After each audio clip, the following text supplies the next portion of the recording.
کہ جس وقت اس جگہ پہ جنگ ہو رہی ہوگی اور جو پیٹرک ہے قسطنطین پوری کوشش کی کہ اس کو بچا لے لیکن وہ نہیں بچا سکا. اللہ تعالیٰ نے مسلمانوں کو فتح عطا فرمائی.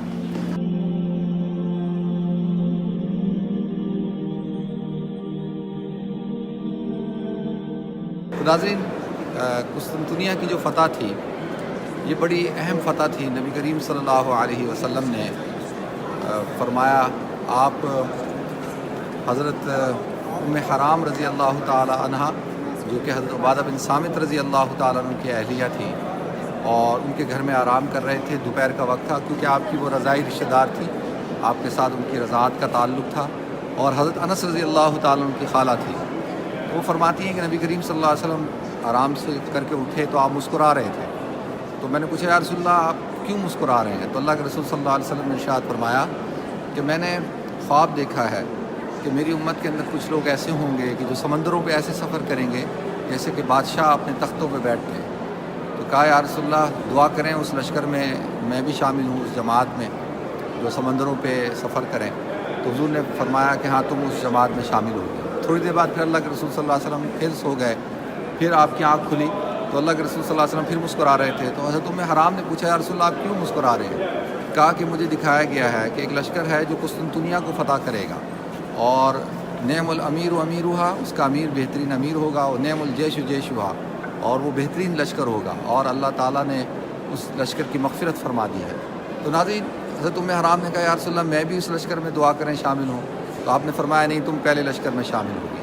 تو لہذا جب حضرت عثمان رضی اللہ تعالیٰ عنہ کے دور میں حضرت امیر معاویہ رضی اللہ تعالیٰ عنہ کی قیادت میں سب سے پہلا بحری بیڑا بنا کر روانہ کیا گیا جو یورپ میں قبرص تک یونان تک پہنچا اور یہاں پر انہوں نے بغیر لڑائی کے فتح حاصل کر لی. تو لہذا اس بنیاد پر حضرت ام حرام اس لشکر میں شامل تھی اور جب آپ گھوڑے پہ سوار ہو رہی تھیں تو آپ اس لیے گر گئیں اور جس کی وجہ سے آپ کا انتقال ہو گیا, آپ کی شہادت ہو گئی. تو ناظرین اسی جو حضور کی جو حدیث ہے مغفرت کی بشارت جو دی آپ نے, تو حضرت عمر بن عبدالعزیز رحمۃ اللہ علیہ, حضرت اور صحابہ کرام اور حضرت ابو ایوب انصاری رضی اللہ تعالیٰ عنہ اس لشکر میں شامل تھے. اور عمر بن عبدالعزیز, ہشام بن عبد الملک اور عباسی خلفاء یہ ساروں نے کوشش کی کہ بھئی کسی طرح سے قسطنطنیہ جو ہے وہ اس کو فتح حاصل ہو جائے. لیکن یہ فتح اللہ تعالیٰ نے 1453 عیسوی میں اللہ تعالیٰ نے سلطان محمد فاتح کے مقدر میں رکھی تھی کہ اس کے ذریعے سے اللہ تعالیٰ نے اس کو فتح کیا. تو ناظرین جب سلطان محمد فاتح داخل ہوا ہے تو کرسچنوں کا یہ عقیدہ تھا کہ جو بھی اس چرچ کے اندر رہے گا اس کو کوئی نقصان نہیں پہنچا سکتا. تو لہذا آتا ہے کہ بڑی زبردست لڑائی ہوئی اور سلطان محمد فاتح نے ایک اسپیشل فورس بنائی تھی اور جس کا سربراہ آغا حسن تھا. وہ 30 لوگوں کو لے کر اس میں داخل ہوا, چڑھنے کی کوشش کی اور وہ شہید ہو گیا اور اس کے ساتھ ساتھی بھی شہید ہو گئے.